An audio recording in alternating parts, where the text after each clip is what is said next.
Maulan na panahon. Dalawin natin ang ating blueberry. Ayan, may tubig na.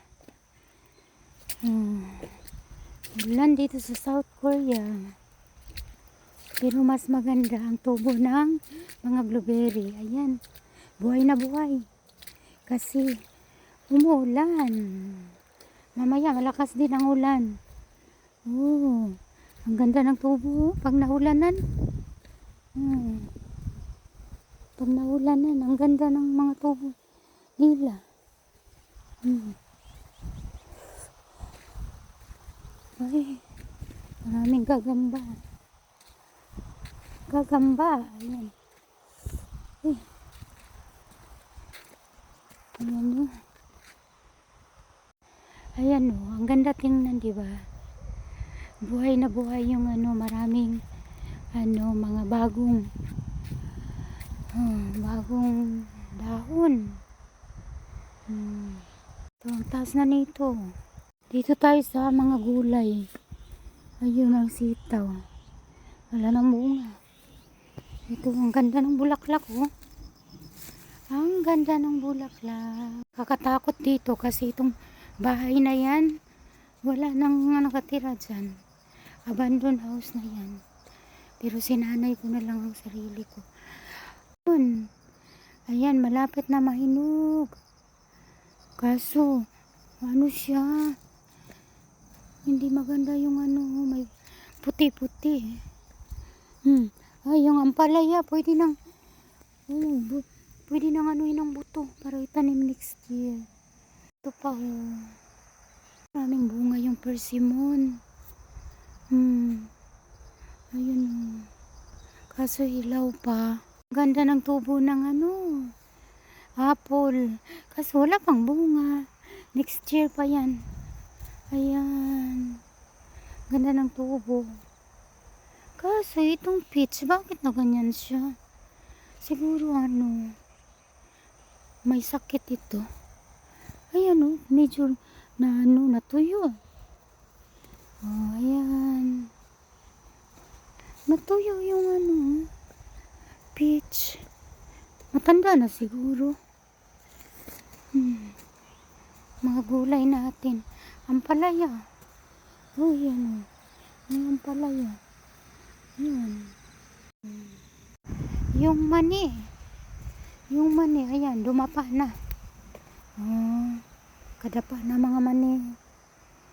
Ito ang daming bunga. Titsu ito Titsu. Ayan daming bunga. Titsu. Makain naman to siya na hilaw. Pwede siyang kainin na hilaw. Pitas tayo ng isa. Ayan. Tikman nga natin. Parang siya. Parang bayaba. Dito naman sa ating kalamansi. Parang hindi naman lumaki yung kalamansi. Healthy naman yung puno. Pero ang kalamansi hindi lumaki. Yung kamatis, ayan, meron pa. Kasi ay, ang talong, ang daming bunga. Ang lalaki ng bunga. Kaso nung tag-init siguro, natuyo siya ba? Ito naman sa ampalaya. Ayan, maraming maliliit na bunga. Yan. Daming bunga, kaso maliliit pa. Ito naman yung mga sibuyas na hinarvest ko nung nakaraan. Ayan, hindi naman nasira. May na. Kasi maganda man yung nilagyan dyan. Ayan, matuyo talaga siya. Dito tayo ulit sa ating sa ating grapes. Ang ganda ng tubo ng peach. Ay, tanglad. Ayan, ganda ng tubo.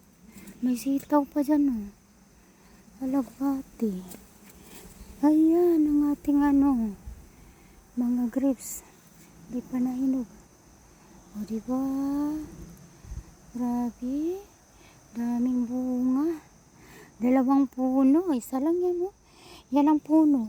Tapos Ito, hindi ba yan? Bakal man yan, bakal. Ito, yung pangalawang puno. Pero, grabe oh. Grabe yung bunga, nasira na lang. Hindi ba, ubus-ubus sa kain. Ayan, natuyo na siya. Hindi maubos. Hindi rin kasi ako mahilig sa grapes. Ang ganda ng bulaklak. Kalamantiki. Yan. Ano? Maganda yung bulaklak. Yan. Kalamantiki. Yun din. Ang ganda ng bulaklak ko. Yan. Yung tanglad ko. Ayan. Dami kong tanglad. Yan. 4 na ano yan, oh. Nakalagay talaga yan sa ano. Guys. Ganda ng bulaklak. Uy, super ganda. Tingnan nyo. Wow. Wow na wow. Ganda ng color. Peach color. Diba? Ganda. Doon din, pink color. Yan. Ang ganda rin ng mga bulaklak doon. Di maganda yung panahon. Ganda ng mga bulaklak. Siya. Sige na, next time again.